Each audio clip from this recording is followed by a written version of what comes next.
तारीख रहिला 17 नवेम्बर बदलिला केवल वर्ष से दिन थिला 17 नवेम्बर 2002 आउ एबे 17 नवेम्बर 2025 से दिन ओडिशा हराई थिला खोका भाई को आज ओडिशा हराइला ह्यूमान सागर को। ए दुई जण निज निज समयर सर्वाधिक लोकप्रिय और सबुठारु अधिक पारिश्रमिक नेउथिबा कलाकार। जदिओ अक्षय महांती निजर समय पूरा काटिले हेले अधारु चलीगले ह्यूमान। एठारे जदिओ आमे काहाकु तुलना करने उचित मणुनाहु किंतु विधातार संजोग एपरि जे वर्ष बदलिला हेले सेही समान तारीख रे दुई जण स्वर सम्राटंकु हराइला ओडिशा। 17 नवेम्बर पालटी गला ओडिशा संगीत जगत पाई कला दिवस।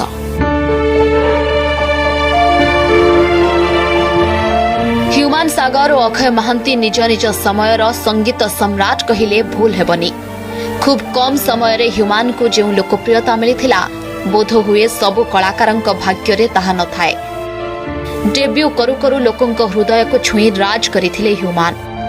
बयस मात्र 34 वर्ष आउ किछि दिन अर्थात 25 तारीख रे होई थांता 35। जदि भलो होई घर को फेरी थांते तेबे 25 तारीख रे जन्मदिन पाली थांते ह्यूमान। हेले विधातार किछि अलगा योजना थिला। भुवनेश्वर एम्स रे चिकित्साधीन अवस्था रे आखि बुझिछंती ह्यूमान। ह्यूमान को देहांत ओडिया संगीत पाई एक कला दिवस परी।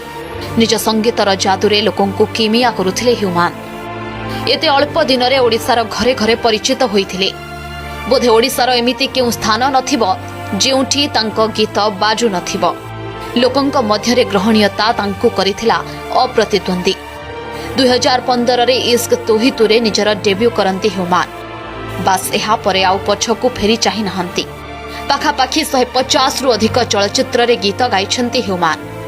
सही परे 200 रु अधिक आल्बम रे मध्य देखाइछंती निज स्वरर जादू। तेबे निज स्वर रे समस्तंकु मतवाला करुथिबा मनिषटा आज सबु दिन पई नीरवी जाइछि। हेले छाड़ी जाइथिबा निज संगीतर जादू सबु दिन पई ओडिसावासींक हृदय रे तांकु अमर रखिबो।